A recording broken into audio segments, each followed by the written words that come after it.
Hello, and thank you so much for listening to The Act of Courage, a global health podcast series brought to you by Capracare, Inc. Capracare is a global health nonprofit that's bringing health care to the people of Haiti. I'm Jo Ann.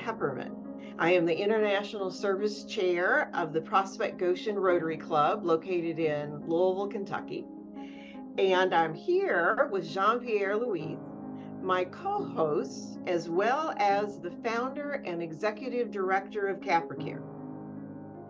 During this third season, Jean and I will be talking with one another and others in the know about how Capracare, with Rotary's help, has brought cervical cancer screenings to the women of southern Haiti, saving lives.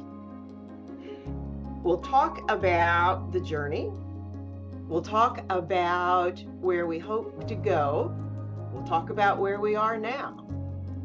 And we are thrilled that you're on the journey with us. Thank you.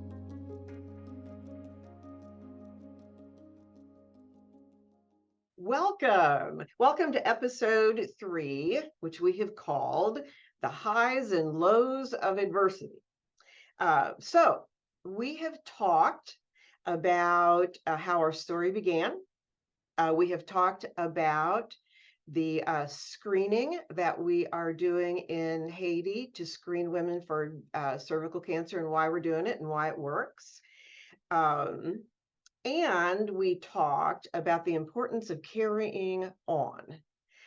Sometimes it is good to remember what we've overcome in order to carry on. And so Jean and I are going to be talking today about some of the highs and lows that we dealt with along the way as we tried to get this project off of the ground. And we are thrilled to have with us today 2 fellow Rotarians from the Prospect Goshen Rotary Club, Sheila Stoke and Dr. Muriel Harris. Now, Sheila has been with us. Actually, Sheila's been with the club since the beginning of time, but she clearly has been a part of this project from the beginning. The most important thing to know about Sheila is she's a great cheerleader, but she also holds the purse strings for this project. And so we're very careful to make sure that Sheila is always happy with us. And then we have with us Dr. Muriel Harris. Now, just so that you know, for those of you listening via the podcast, you won't know this, but for those of you who are watching YouTube, be prepared, because here's the scoop. Muriel's in Sierra Leone and without power for one reason or another.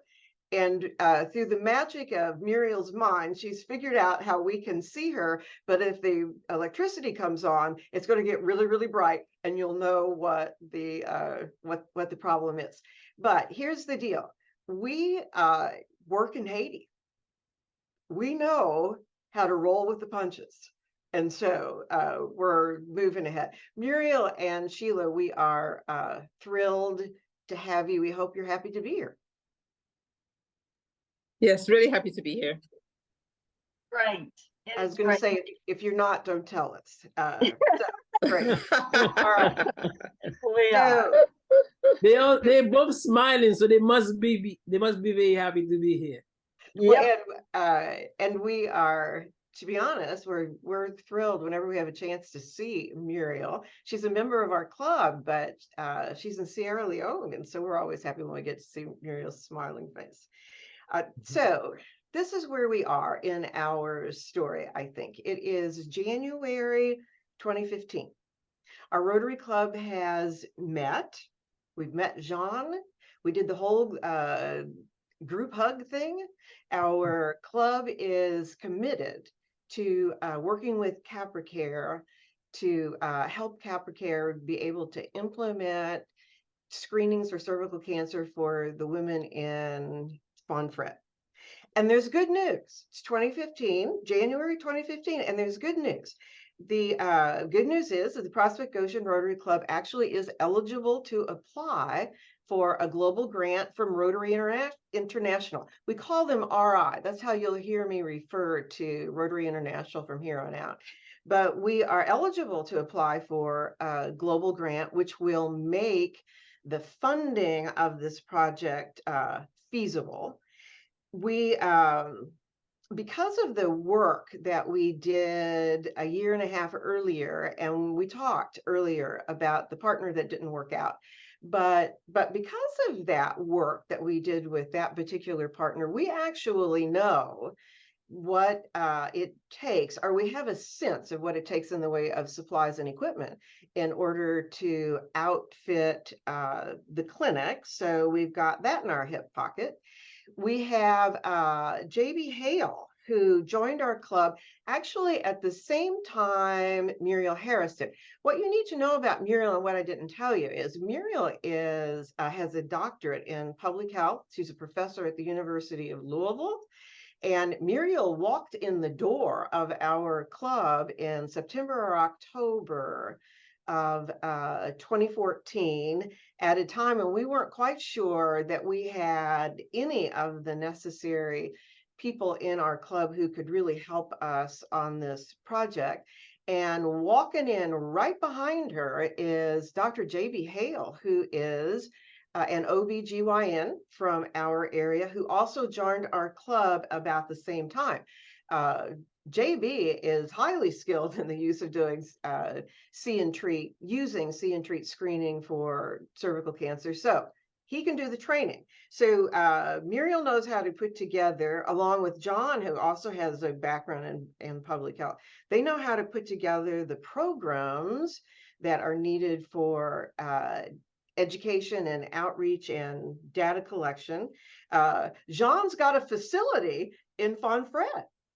Now, he thinks one of the rooms maybe we could transform into an exam room, right, Jean? Yes, and we did. And we did, and we did. And we also identified, by the way, we knew that there were other Rotary clubs in the area who wanted to help fund this project. Little did we know, actually we didn't know in January of 2015, that Jean was having a mission trip, go to Fonfrede in February. He mentioned this, and Muriel, you said, how are we doing a project in Haiti and we have no idea what this place looks like, yep. Where we're likely to be. And my birthday just passed, and I said, you know what, I'm going to give myself a birthday present and go to Haiti. So that's how it happened, and I went to Haiti to see where we're going to do this project. And Jean was such a wonderful host. Just want to say that. Oh, thank you. Well, and the really good news is, Sean, Muriel did not come back and say, yeah, don't even think about it.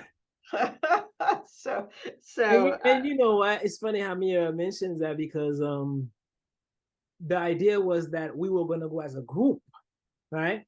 So when Muriel first mentioned that she'll go first, I was like, oh Lord, we better do good. We better impress.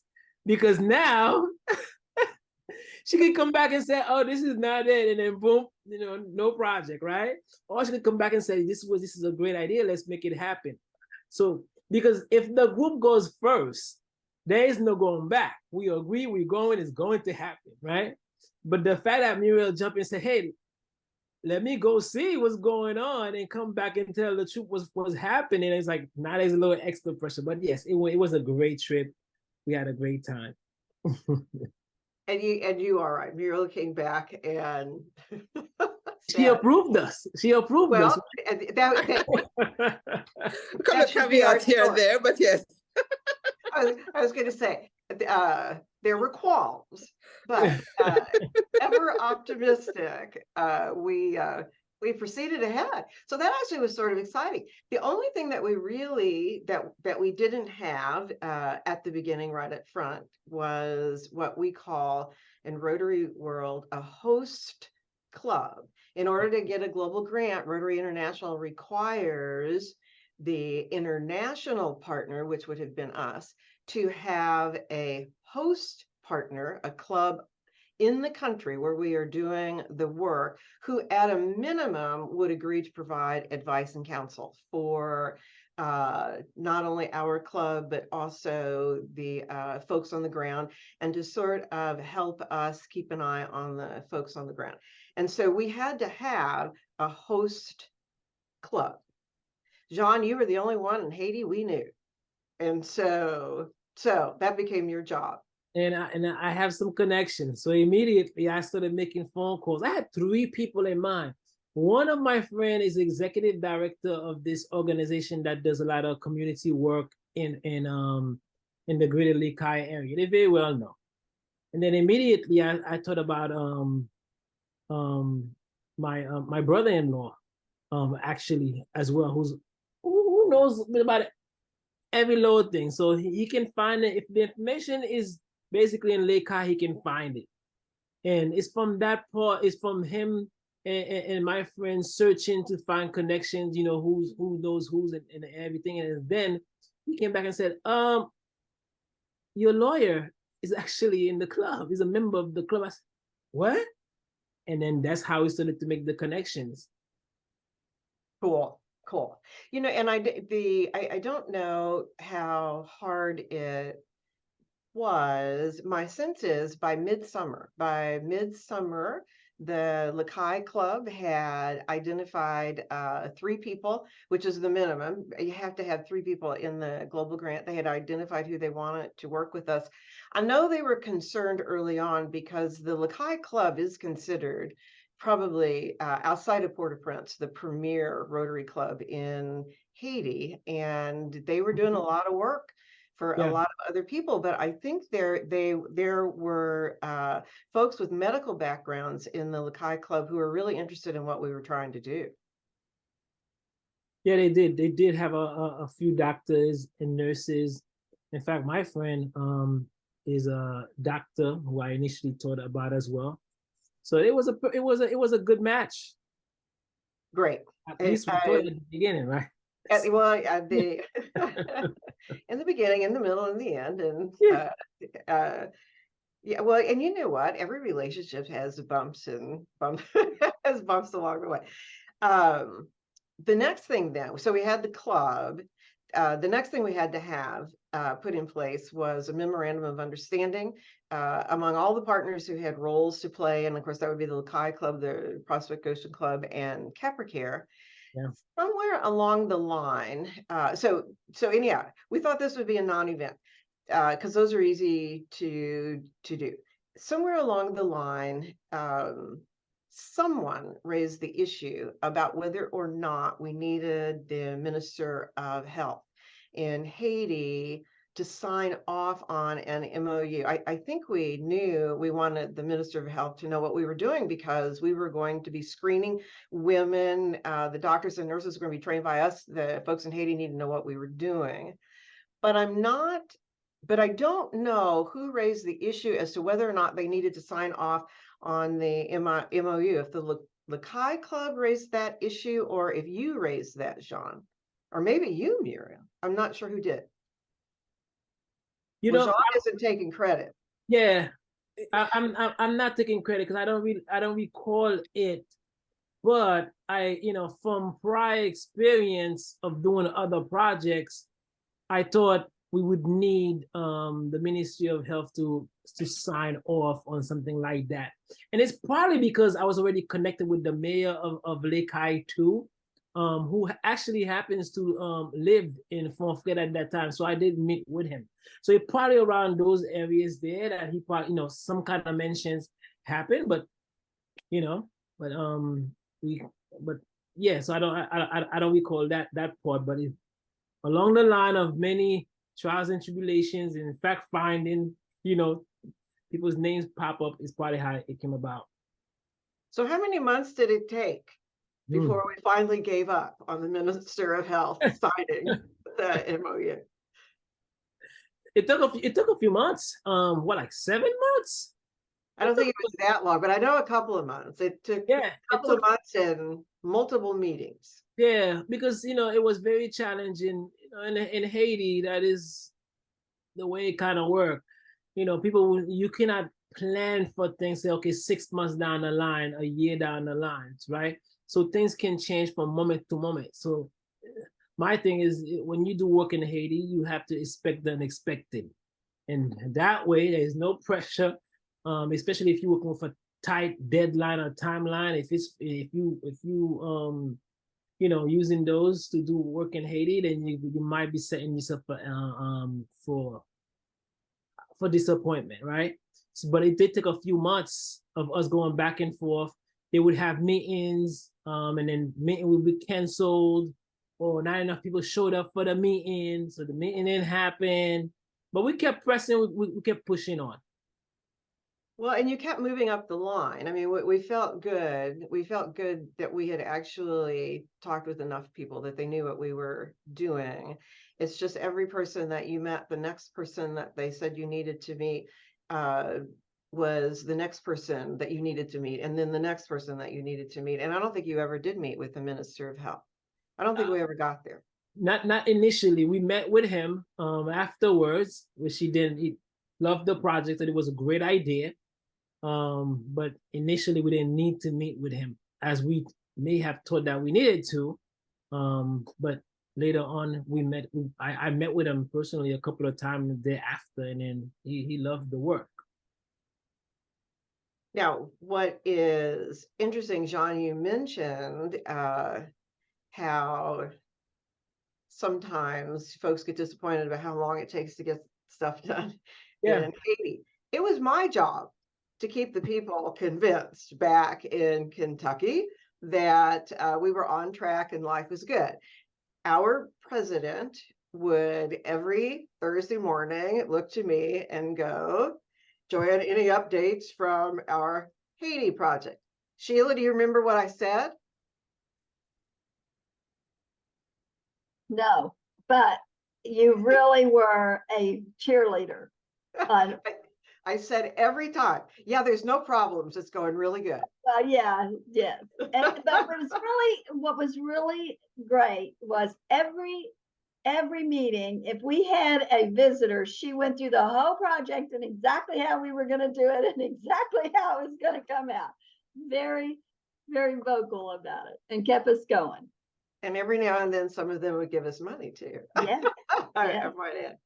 Actually, so we finally just decided we were going to move on without the Minister of Health. If Rotary International was going to require it, we were going to make him ask, is sort of where we landed. The issue that surprised us, I think, the most, that was unexpected, had to do with, it was a budget issue, that we were going to use Supplies Overseas, a charitable organization in Louisville, Kentucky. It's a wonderful organization that gathers up, it collects medical supplies and equipment from the various doctors' offices and hospitals that these organizations want to donate. And then Supplies Overseas organizes them and makes them available to organizations like Rotary, who are doing work overseas, hence Supplies Overseas, so that we can, for a reasonable amount of money, basically have available to us equipment and supplies that we can ship overseas to outfit hospitals and clinics. Muriel, you were familiar with them. You were the one that really put us on to Supplies Overseas. Can you just share with us a little bit how they work, just their template and how they work? Well, actually, the work has changed very slightly since those early days, because those days when we went to them, when we approached them, whenever I approached them, because I'd approached them a number of times for a number of different projects, and just basically ask them for what you want. So in the case of Haiti, what we did, we had to do a list of all the things that were needed. And then they would go through their stocks and find out whether they had those things. And if they didn't, they'd try and find them.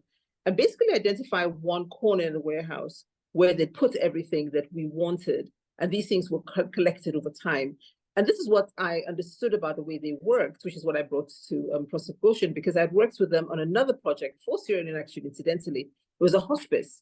And that's where I got that first experience of working with them, where they gathered the things that they wanted. There was always a pitch to everybody else who was in the room to ask them to support a project, right? And Haiti was one of them when our time came. So that's essentially how they worked. And even individuals go in and they're going to a country, they say, take as much as you want to fill your suitcase. And this is basically all kinds of medical supplies, which they get from the local hospitals and gather, and they repair anything that needs repairing. But really, they're very happy to give it away to developing countries when somebody approaches them with a plan, with an idea, and want to just send things off. More recently, they're looking at what are the outcomes? What are we really benefiting? What are these, not what SOS is benefiting directly, but how are these things making a difference? How are the products we are supplying to these countries making a difference? So it's a really wonderful organization, and we benefited from it. I don't know if that's where you want to stop and you want to carry on with actually what happened after that. After we got all these things, we got the container loaded. But yes, absolutely.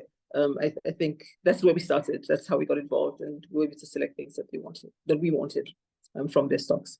Well, and supplies overseas, I mean, they were once a really well kept secret. They are not now, which is part of, I think, why they are looking at outcomes.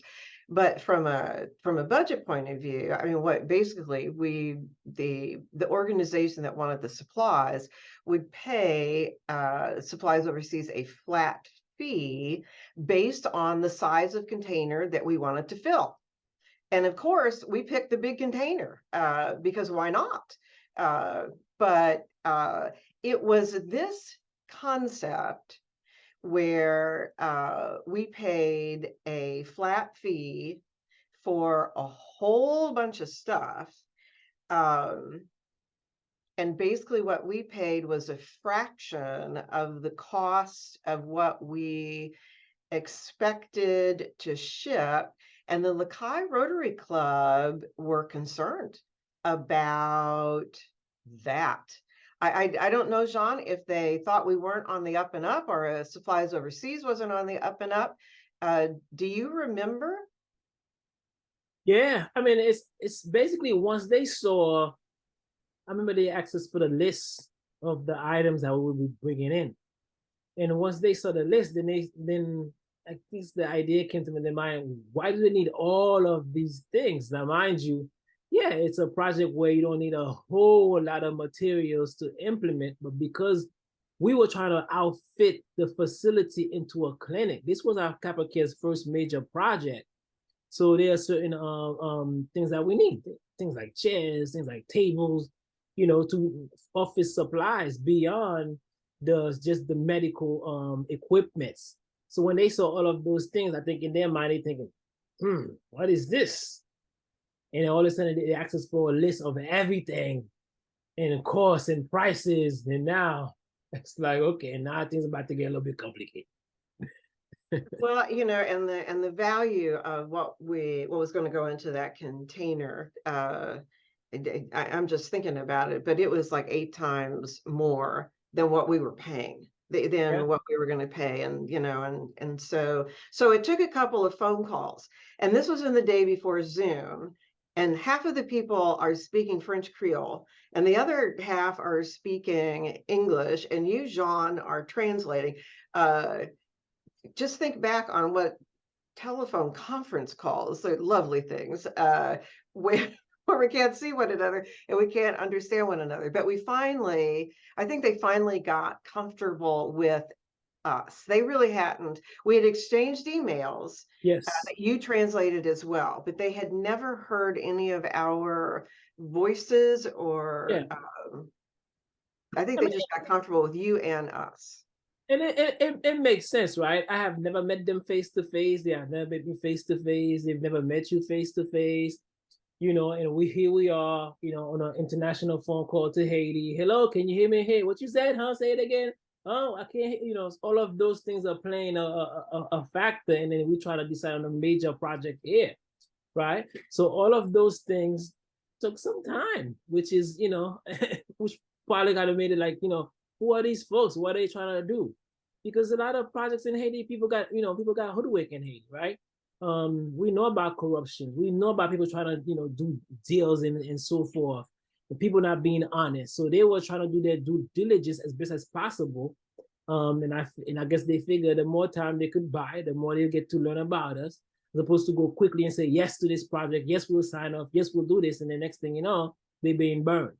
So these are very smart people. So they were doing their work. It felt a little bit like, what is this? This is for us. We know we come in to provide positive change, to make an impact. We come in to do great work, but a lot of people do come under the pretext of coming to do a great work, right? So it took us a little longer than we wanted, but at the end of the day, we were able to, meet in the middle and agree to move forward. And we did, but under the heading of everything taking a whole lot more time than you think that it would. Yeah. We are now in 2016. We met you in January of 2015. We are now in the first quarter of 2016, a year later, and the good news is we actually had accomplished a whole lot in that year. Yeah. What we thought would take approximately 2 to 3 months. It took a year, but we did. By the first quarter of 2016, we had good news. The money basically had been raised. It was either pledged or we knew that we were going to get it, or we were close enough that we put together a budget that, in fact, the Haiti Club was comfortable with. We knew the money was coming in. The MOU was signed by all of the people that we deemed necessary to sign it. The global grant, for all intents and purposes, we had started the application and it was basically ready to go, and the Haiti Club was ready to sign first quarter 2016. And then out of the blue, sometime in February, we get a letter from Rotary International, our contact there, that RI had adopted, effective January 1 of 2016. They had adopted 8 additional guidelines just for the clubs who were doing business in Haiti, stuff that had to be complied with before we, in fact, could submit the global grant. I mean, I've often wondered if we had gotten that thing off in 2015, whether or not it would have applied to us. But anyhow, it did. It applied to us. And Jean, you mentioned folks being burned in Haiti, Haitians being burned in Haiti, Rotary clubs being burned in Haiti. This is part of the reason why those guidelines were put in place. There were 8 of them. 6 of the 8 we had already covered. I mean, they were covered in our global grant. It was good stuff. 2 were not. And they were bugaboos. And here they are. The first one was before we could submit the global grant, the 75% of the members of the Haiti Rotary Club needed to sign a document that said they were aware of and in favor of supporting this project. And that sort of is to help take care of the problem where you would have a couple of Rotary members who are doing stuff that their club members don't know. Well, if for stuff to work in Haiti, boy, the folks on the ground need to know that you're doing it, that it's needed, need to know that you need it. But getting 75% of the club members to sign a document, in the United States, I don't know if there's any club that gets 75% of their members at any one meeting at any one time. But anyhow, there was that document that was specifically scripted by Rotary International. And then once we had that document, then that document and the global grant application needed to be delivered to a newly formed committee made up of Rotarians from Haiti, Rotarian leaders from Haiti, who would review the global grant to make sure, in fact, they thought the project was needed and that the goals and objectives of the project met those needs. In reality, Jean, Muriel and Sheila, you remember this, it added 9 months. Those two steps added 9 months to getting this project off the ground. It took till the end of August to get the 75% of the signatures. And Jean, you know why. Oh, yes. Oh, Are you yes. gonna tell us, or you want me to tell you? Go ahead, tell me. Well, so Dr. Papillon, you're the wonderful individual, the doctor who Yeah, was yeah. Capracare's doctor at the time, and the project manager for this project. Yeah. I think he went most every Wednesday. The Lakai Club met on Wednesdays. And I think Yes. he went most every Wednesday after we found out that this was going on. And at the behest of the Lakai Rotary Club, he went to try and get those signatures. And particularly during the spring and summer, the Lakai Club didn't regularly meet. In fact, they hardly met at all. And he would show up and there would be nobody there. So there are times or there will not be enough members who showed up. All right. And the meeting was canceled before he got there, but nobody communicated that. So that was a lot. You know, I commend Dr. Papillon for his patience, because my God, you know, it'd be like back-to-back week, you know, and you function in a place where they met, I believe, either 7 o'clock or 8 p.m. That means it's already dark in Haiti by that time. So people not being traveling like that, you know. So to not get a phone call that, hey, there's no meeting, you know, to get there, not enough members show up, you know, that kind of thing could be very frustrating. But he kept, you know, he kept being patient and keep going at it, and until we were able to be on the same page. Well, and poor Jean, every Thursday morning, because our club meets on Thursday mornings at 7:30. I'm texting Jean, did Dr. Papillon get the signatures that we needed? And he's working in conjunction with the assistant governor of the Lakai Club. I mean, it is the assistant governor who's supposed to be organizing all of this stuff. And every Thursday morning, Jean would tell me no. Finally and blessedly, Dr. encouraging, some hopeful no, right? Not hopeful no. We're working on it. We're getting close. But and we got another signature or two. If there was a meeting, we get another signature or two. But in the end of August, Dr. Robert Legere, and you'll hear more about him in a little bit, but Dr. Robert Legere, a member of the Lakai Club, became the district governor for Haiti, the clubs in Haiti, and actually more than that, but all the clubs in Haiti. Dr. Legere was their governor. And he went to bat for us. He went to bat for us and basically said to his club, this is needed. You all need to sign, get our members here and get this done. And I vividly remember the text from you beat me on a Thursday morning that had the picture of the document with all of the signatures. Because it was getting harder and harder for the club to believe that everything was really going fine, that we were that we weren't blowing smoke here. But so I guess the good news is September, by at least by the middle of September, we had the of the signatures. So we could submit the global grant, which would not be reviewed by Rotary International until they received notice that it had been reviewed and approved by the Haitian Committee.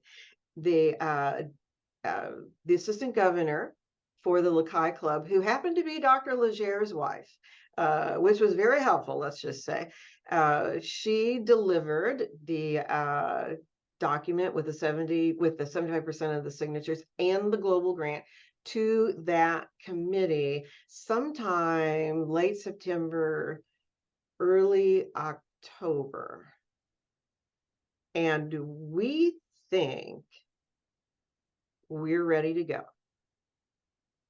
Hold that thought. Yeah.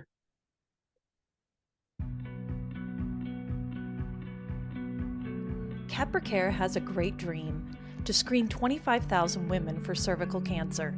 Every screening has the potential to save a woman's life. Your fingerprints, too, can be a part of this success story in one of two ways. First, you can take your support to the next level and become an active part of our mission by becoming a monthly donor. Join Changemakers, our monthly giving club, today.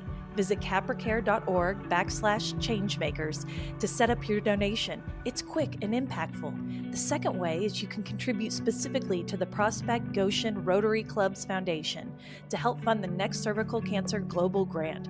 This next grant, through the magic of Rotary's matching programs, will provide funding to screen more Haitian women in more locations. Log on to the Rotary Club of Prospect Goshen's website. It's www.pgrotary.net to read more about how Rotary is working with Capracare and other partners to rein in cervical cancer in Haiti. From there, you can contribute directly to the Prospect Goshen Rotary Club Foundation to help fund the next cervical cancer global grant. Be a part of saving lives. It will change your life.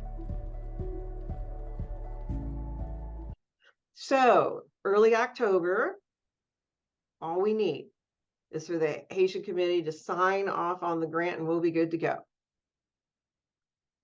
Jean, what happened?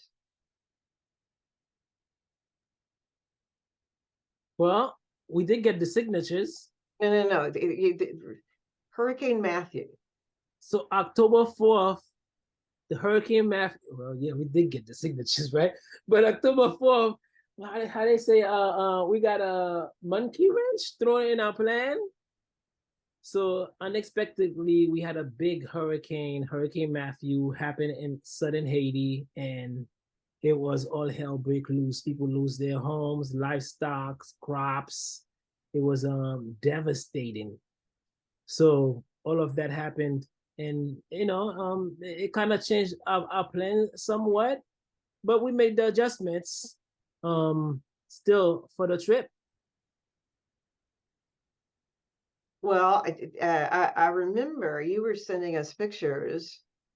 You were using the rooms to house people in Fonfrede, your facility. Thank heavens we didn't have an exam room set up there. You needed all the space you had to serve the needs of the people in the community who had nowhere to go. Yeah, it's funny you said that, Jo Ann, because I clearly remember it now. Even as you mentioned it, I was sending you pictures of the facility, and I was sending you pictures of people that we were actually housing in the place. We actually had we had a house over 300 people in a span of 3-4 months. I can't recall all of the time frame now, but it took a few months that people were not able to rebuild back their homes. And so basically every night by like 7 o'clock, 8 o'clock, they would come to Capracare. We would have already pushed aside all our equipment and everything else. And people would just bring their sheets and they would lay right there on the floor and sleep there. And some folks were actually sleeping on our desk. Some folks were sleeping underneath the desk. We use all of the spaces that we had to actually host folks for Hurricane Matthew. Now, what was interesting from the Prospect Goshen side, it became clear to us that you all knew how to serve your people. You knew what they needed, and you knew how to serve your people. The downside was, and correctly so, yeah, there isn't anybody on that committee looking at our global grant application. I mean, people are trying to figure out how to survive, and others are those who are surviving or helping those who survive. So we really don't hear anything. I mean, we don't hear anything. The folks within the club and other folks who had contributed, or that we were still trying to raise money from, were now beginning to ask, and they were asking me if I was really sure that this was something that we were supposed to be doing. And I remember my stock answer became, no, frankly, I don't know. I don't know if this is something that we're supposed to be doing, but I'm a woman of faith, and I have to believe if we weren't supposed to be doing this, surely God would shut us down. And then I would privately worry, yeah, that he really, that's that's exactly what he was trying to do. And we simply refused to see all of the signs. But in early December of 2016, I did reach out to the Rotary International folks, my contacts, and asked if somebody could please nudge on our behalf the committee to see if there was anything that we could do to move that along. And on December 15th, we got notice that they had, the committee had approved, and so the grant was officially submitted, and now Rotary International, after the Christmas break, would review our application. And on January 12th, and Muriel, I think you and I were in the same room. Sheila, you may have been too, at some Rotary board meeting. We got the email, January 12th, 2017, that our global grant had been approved. And really no questions asked. The stuff that you had put together, Muriel, and the budget, and that you had worked on, Sheila, and all of the spreadsheets and stuff. Anyhow, it was all approved almost 2 years to the date when we met you, Jean, almost 2 years. But who cares? It was approved. And if I'm not mistaken, the next week or the following week, Jean, you hopped a plane and came back to Louisville, and you had Janine, your right-hand person in Haiti, join you here, so that we could continue to get our ducks in a row. It appeared that was going to be really the last chance that we had to say, yeah, we don't want to do this anymore, because the global grant was approved. So we needed to move ahead, and golly, you were here for a day and a half. The first day was one of those really long days where we sat in a room and tried to figure out what needed to be done. And thank heavens for you and Muriel. And actually, Stacy, some of you may remember Stacy from the first podcast, tried to beat me into submission to put some project management document together that outlined when we were doing what. But the big outcome, if I remember correctly, from the meeting that day was we set March 1 as the day that the project would start. That would be when the outreach would start. And we set July 31st as the day that the Prospect Goshen team would show up in Fonfrede. And there's nothing like having deadlines. I mean, there's nothing like having deadlines to make you get it done. Now, do you remember anything else about that day? While we were in Haiti, or while we were... No, while you're in Louisville. Yes, so while we were in Louisville, we were planning for the logistics, right? Basically coming out with how we would do the outreach, what education materials we would need to empower folks when we gather them together, how we would collect the data, to evaluate the impact of the program. So we had a lot of back and forth going, a lot of back and forth between all of us to plan for the trip. And we put together this wonderful project management tool. I'm not sure we ever used it after that day, but boy, did we have a really good looking project management tool. We went out to dinner, and Janine. Yes. So Janine, like you mentioned, who's my right-hand person in Haiti during that time for all project related on the ground, also got a chance to come. And it was good because Janine's, one, is a woman, right? And two, she lived in Haiti. So as we were giving, ideas and working at those logistics, she experienced this. So it was perfect that she was actually there. So after the day was over, we went out to have dinner with Janine, and then she got introduced to the thing, Kentucky bourbon. And she liked it. She liked it. Yeah, more than one shot. She liked it that much. She was very funny. She was very funny. It was a great day. So till this day, she still speaks about that experience. So she loved it. It was a good thing to see that you could have somebody on the ground who rarely get a chance, right, to get involved in project planning. Oftentimes, you find staff in Haiti, folks coming in with all the project planning already having been done, but she was actually here to help with the planning for her team in Haiti as well. Well, and then the next day we went to Supplies Overseas for the specific purpose of you identifying the everything that you thought you might need. Mm-hmm. And Muriel and Sheila, how would you describe Jean and Janine at Supplies Overseas? I'd say they were just going through picking up everything. They were kids at a candy store.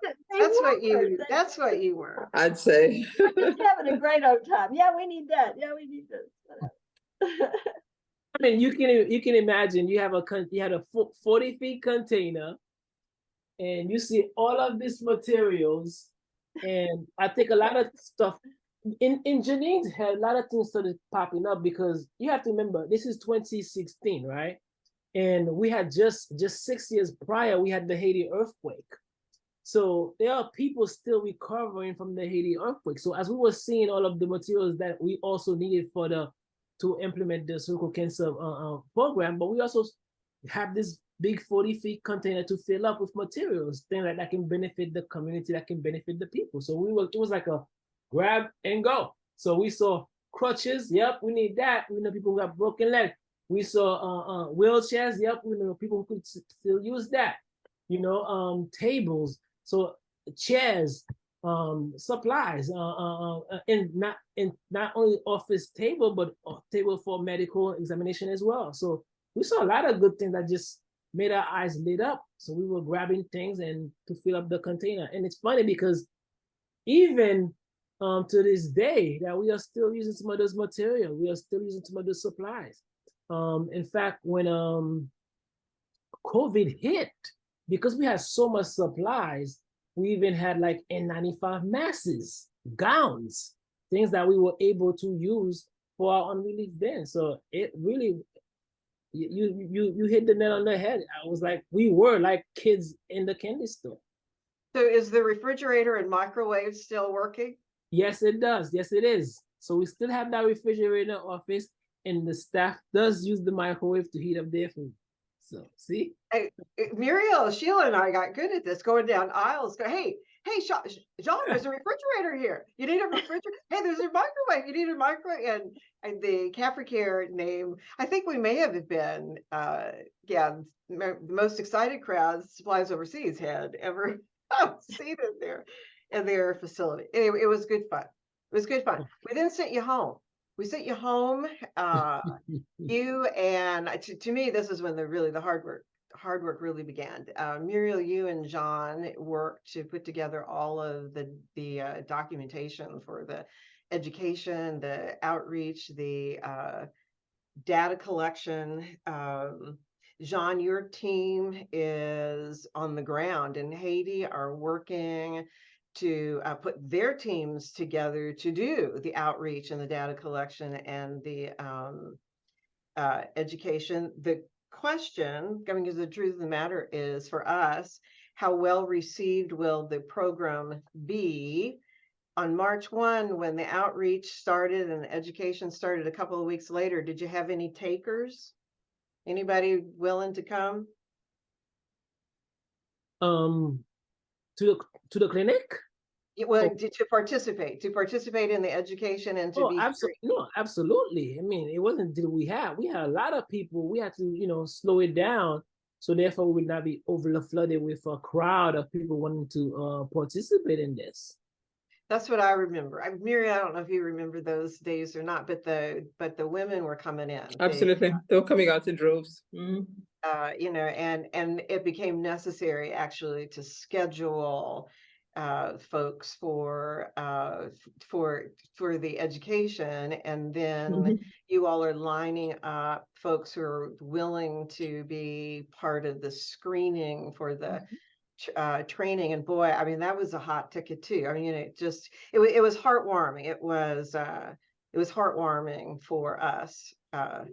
Here, JB Hale is trying to get the equipment that Supplies Overseas didn't get, one of them being the cryo gun, which we talked about last week, but that's what's necessary for freezing the lesions, and those aren't cheap. And blessedly, he was able to find somebody who was willing to donate that.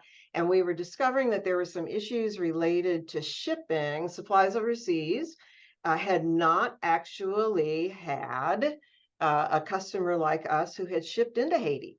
And we were their first experience going into Haiti. But what that meant is they didn't have in place a shipper there. And Jean, you worked with your folks to make it possible to find a way to get the container to Port-au-Prince, such that by April, we're going in July 31st of 2017. And what Supplies Overseas asked us to do was sort of work backwards in terms of when did we want that container to get to Fonfrede.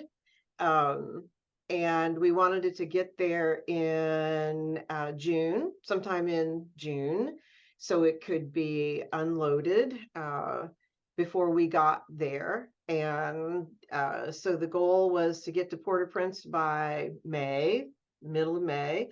So it shipped out.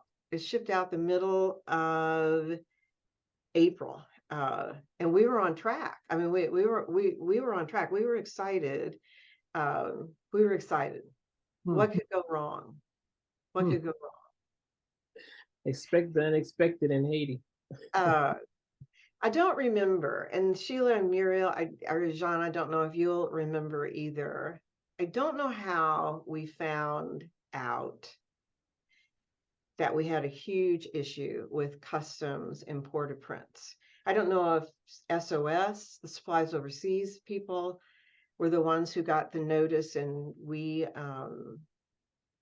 and they told us, I think, or it was it your folks in Haiti, Jean, that found out. Do you remember?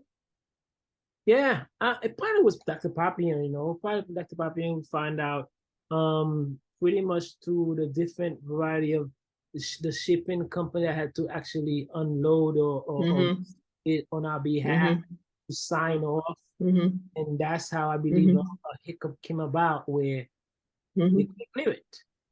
Yeah, he went to clear it. I remember he went to Port-au-Prince to clear it, and then that problem arose. Yeah. Well, and so the short story is the customs officials, and probably not through any fault of their own either, based on the shipping label that had to identify what was in that container, and the value that Supplies Overseas put on that shipping label, it was valued at over $99,000, and the customs folks, the fees 30%, they wanted $30,000, Yep. and Blew my mind. we didn't have $30,000, and I'm not sure. I may have lost Sheila. I was going to ask Sheila if she remembered. We had budgeted 3,600. 3,600 is what we expected to pay in fees. Yep. And we didn't have 30,000, and it was, we spent hours. We spent hours in May and the first part of June. Jean, you were working hard. All your contacts in Haiti, the Rotary Club was working hard to see what they could do to help. The mayor of Lakai, the mayor of Lakai was working hard to try and figure out what they might do. And Dr. Papillon, we're working, Supplies Overseas is diligently working with the folks in customs. I went to the higher ups in Rotary in my district begging for help if they had any idea what we might do, as well as the folks in Haiti. And Dr. Legere, as the district governor, he recommended that we try and get in touch with Dominique Bazin, who was also a Rotarian in Port-au-Prince, but she was a shipping person and she knew how to do all of this, but she was not listed as our shipping consultant, so she could only work on the sidelines. Yeah. And we're getting nowhere. We're getting nowhere. We went to UPS, who they're located there. One of their air hubs is here. They occasionally fly in and out of Haiti, and simply commented on how difficult it was. And we went to the U.S. Embassy, and there were two particular charitable organizations that do business in Haiti that someone said we should suggested that I go talk to. And both of them said, be prepared to walk away. That one of them just abandoned their shipping container. They abandoned it. And another one had it shipped back home. And we should be prepared to say, we tried. Little do we know that this this may actually be the nail in the coffin. The only good news in all of this was by fate, maybe, Rotary International every year, they have a convention every year. They're held all over the world. 30-some thousand Rotarians come in for this. It just so happened that year, it was in Atlanta, Georgia, which is 6 hours from Louisville. So Sheila, Muriel, and I had decided that we were going. Dominique was coming. Dr. Legere was coming. Dominique was hoping that maybe if we met Dr. Legere in person, he might have some additional ideas, or he wouldn't stop trying. So Dominique arranged a meeting for us. I think it was like the second day of the convention, and time is short, but anyhow, he agreed to give us 15 minutes between sessions so that he would talk, see what was going on. And so we all met, and Dr. Legere was very nice. He was very nice. He was an interesting gentleman. He was very nice. He was very sympathetic to our cause, but basically said he couldn't help. He schooled us in what we had done wrong, which was helpful because we were going to do business. We were going to continue to do business in Haiti, but he told us about what we had done wrong, how maybe he could have helped if we had come to him earlier, but we didn't. So now we know better about that too. But he really didn't think he could do any more. He told us about a call that he had made to his friend who was a former student, a fellow doctor who just happened to be the Prime Minister of Haiti. He had called him the week before to talk with the Prime Minister about this project and the importance it was to the Fonfrede and Lakai area and how we were stalled in customs, but he hadn't heard anything from the Prime Minister, and he didn't know what else he could do. And then the phone rang. Dr. Leger's cell phone rang. And he looked at it and said, I need to take this. It's the Prime Minister. Yeah. And so Muriel, Sheila, and I are there, and all we can hear, thank heavens he's speaking in English, but all we can hear is yes, yes, yes, sir, yes, yes, she's right here.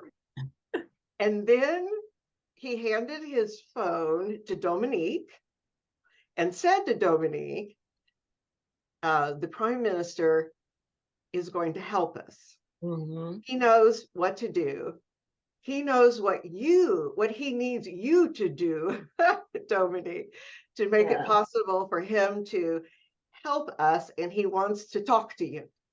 And so he handed the phone to Dominique, and then he looked at the three of us, particularly looked at me, because I was just ragging on the poor guy.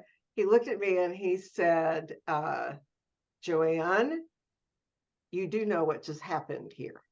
And I looked at him and said, God. And he said, that's absolutely right. And from that day on, let me tell you, and the Prospect Goshen Clubs heard me talk about this, but that was the day I figured out, yeah, I was not driving that bus. There was a much higher power that was in play here. But for us, the weight of the world was lifted. It was just lifted. We called you, Jean. We called Supplies Overseas. I think you all must have thought somebody had died. I know I'm crying. I don't know if you remember the call, Jean. When you called, we called to say, hey, we're out of customs. we're gonna get out. We're gonna get out. Yeah, because when you hear people get stuck, I've heard so many stories of people getting stuck, having their containers or whatever supplies get stuck in customs. Is never an easy thing. So when I heard that they went from the initial fee to like quadruple what we were expecting, I thought would be dead in the waters, and heaven basically opened up, and I didn't know what to say to you, but I was excited. We were excited. We did get out, by the way, for $197. I think that's the number, Sheila. We got out for less than what we budgeted. I know that.